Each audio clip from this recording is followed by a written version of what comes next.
Luke had just moved to a new town with his mom and sister on the Saturday, but at some point during the move, all of his clothes had gone missing. Now, Sunday morning, his mom is helping him get dressed into the only clothes she could find to fit him, a girl's underwear set and a floral pink dress. Luke stood humiliated in just a pair of light pink knickers as his mom helped him into a matching training bra. "Why do I have to wear this?" he argued dolefully, already feeling rather defeated after having to acknowledge his only options was to wear a dress for the day.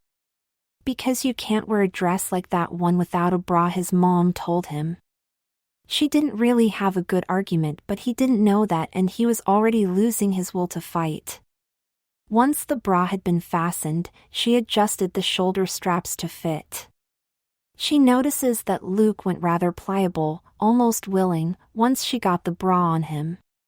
Next, his mom helps the dress over his head and lets it fall down into place. It was made from soft cotton, with spaghetti straps and an approximately knee-length asymmetrical skirt that had a ruffled hem. The material felt nice as it slid over his body. He did a lot of long-distance running and kept his body generally hair-free for that, so the soft fabric flowed gently across his legs as he moved. Luke's physique was quite slender, and his mom was able to style his hair into a kind of pixie cut to complete the feminine look. His mom then leads him into the hallway to a full-length mirror. "You look beautiful," he hears his sister, Anna, tell him from over his shoulder. Luke's mom and sister went out for the day shopping while Luke opted to stay home to avoid being seen in his dress. However, during a trip downstairs to the kitchen, he was stopped in his tracks by a knock at the window. His heart skipped a beat, not knowing if he'd been spotted. He glanced over to see a boy about his age looking in. "What do I do?" he thought to himself. "He's seen me, so I can't just hide. He doesn't know me, so I could just answer the door and get rid of him." Luke, very nervously, goes over to the door and opens it. "Hi," he says in his softest, most feminine voice. "Hi, I'm Robin. I live next door." "What's your name?" the boy said enthusiastically. "Oh great, he lives close. He's probably going to see me again at some point," Luke thought. "My name?" "I'm Lucy," Luke replied as naturally as he could. Robin offered to show Lucy around the area, but Luke definitely did not want to leave the house, so stated he needed to finish unpacking. This prompted Robin to offer to help. "My mom sent me over with freshly baked cookies." "It would be rude to turn down help and cookies," Robin jokingly said, holding out a Tupperware box as if he'd only just remembered he had it. He wasn't letting up, and Luke tried multiple times to end the conversation. Luke knew the longer he stood in the open doorway, the more likely it was someone else would see him. "Okay, fine. Just come in," he conceded, almost snapping at Robin but still trying to maintain the soft voice. Luke instructed Robin to put the cookies in the kitchen while he went upstairs to unpack some more. Robin was rather quick-footed and joined Luke upstairs soon after. "Are these yours?" "Let me help," Robin said a little too eagerly for Luke's liking as he scooped up a box of Anna's clothes. "Which is your room?" Luke, without thinking, pointed to the room he'd started to unpack his stuff into. Luke caught himself in the mirror. His delicate dress with its low neckline was leaving him feeling very exposed. Then he remembered his boyish stuff. What if Robin sees something that gives him away?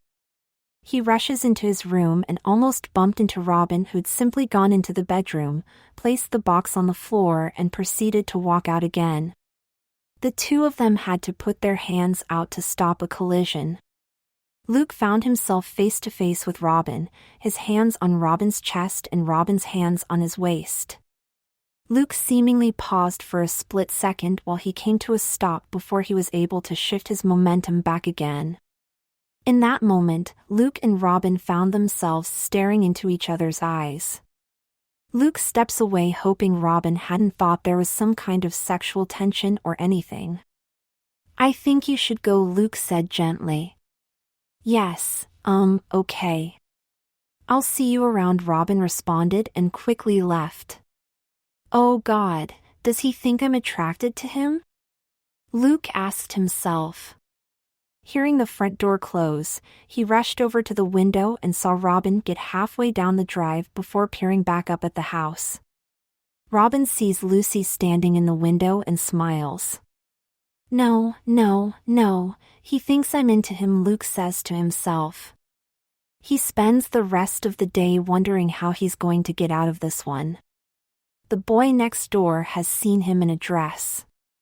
What could he do? While shopping, his mom and sister are talking about what clothes to buy Luke. Anna was a year older than Luke and they were both going to be attending the same local school. Browsing through the school uniforms, they tried to find a few items that they thought would fit him, opting to buy multiple items in different sizes. Are you sure he'd like to wear a skirt? His mom asked Anna. Definitely. You saw his search history, she replied, referring to the internet searches that she'd planted on his phone.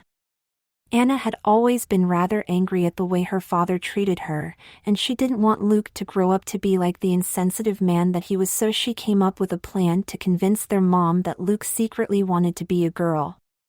Together, they then ensured his boy clothes disappeared when they moved house. But he just seemed so reluctant this morning. I could have sworn he didn't want to wear that dress, his mom argued. Of course he'd react that way. It can't be easy for a boy to admit he wants to wear a dress. We just have to be patient with him, she reasoned.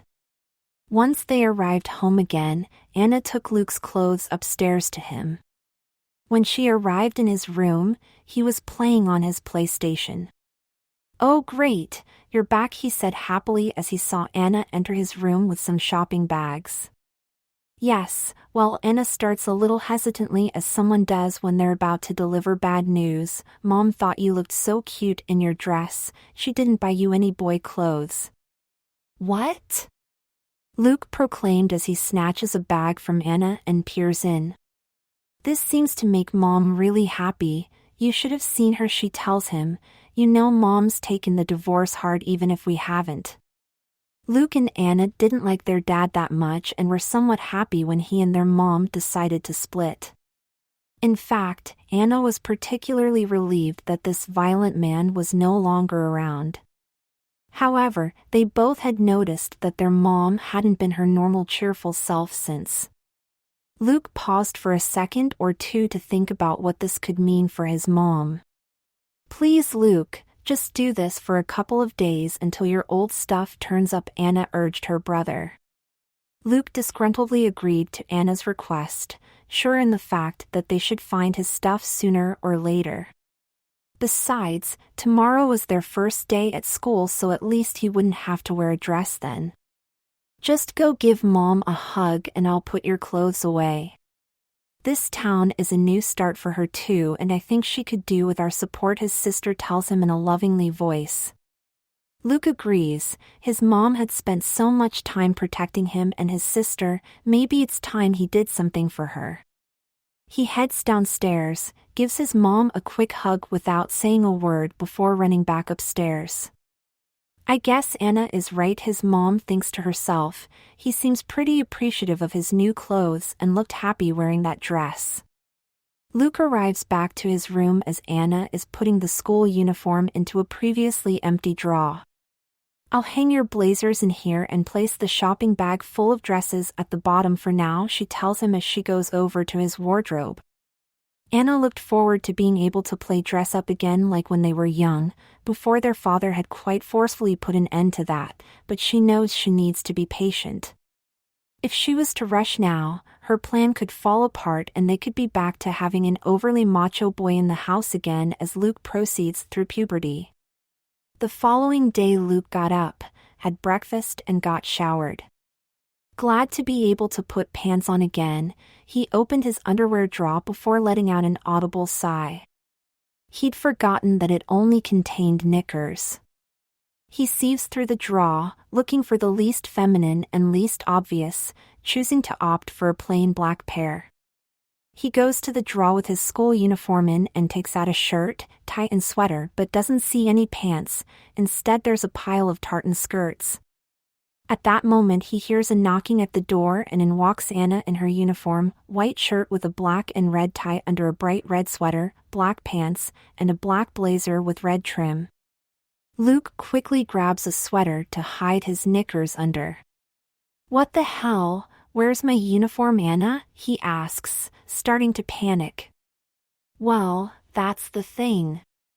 Mom was so happy seeing you in a dress she decided to get you skirts to wear to school," Anna says in a sheepish voice. "I tried to talk her out of it, but she really was happy yesterday. She wouldn't listen to me."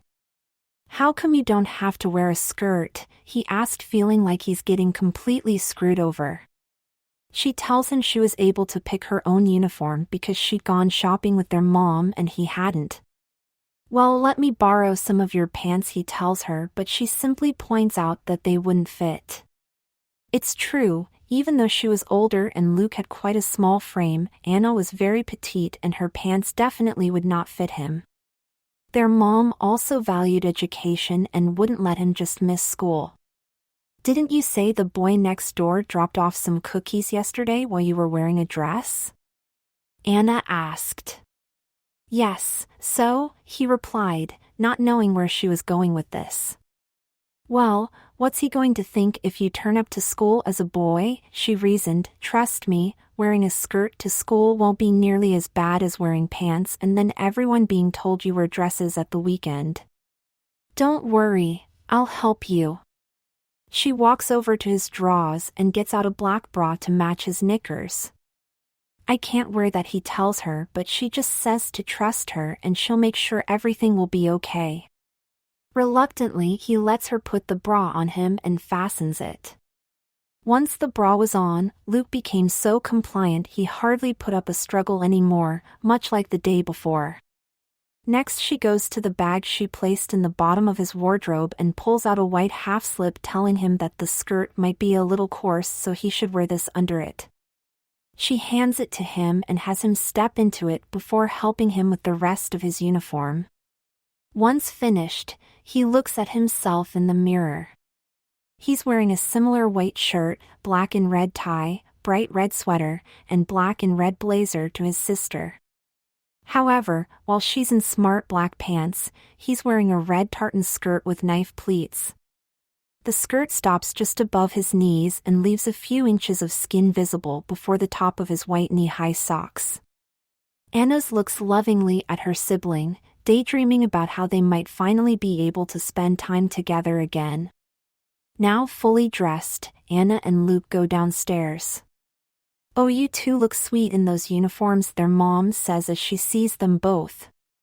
Before they leave, Luke is given a pair of black, patent court shoes to wear that had been waiting for him by the front door.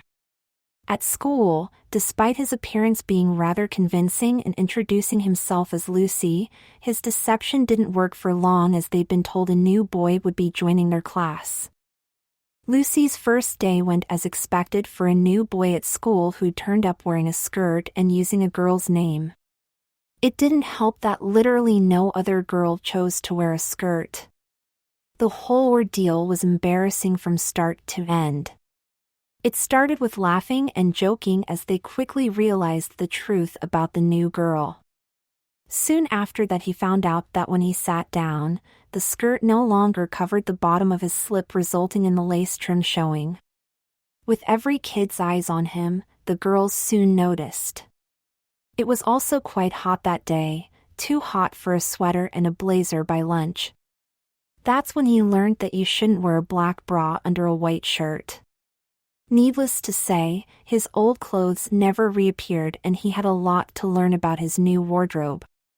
The jokes subsided at school and so did his belief in his old clothes being found. By the weekend Anna had convinced him that switching to boys' clothes for the following week would reignite the torment. She was probably right. They were in quite a progressive neighborhood where the LGBTQ+ community was generally accepted. He had started to make a few friends, mainly amongst the girls.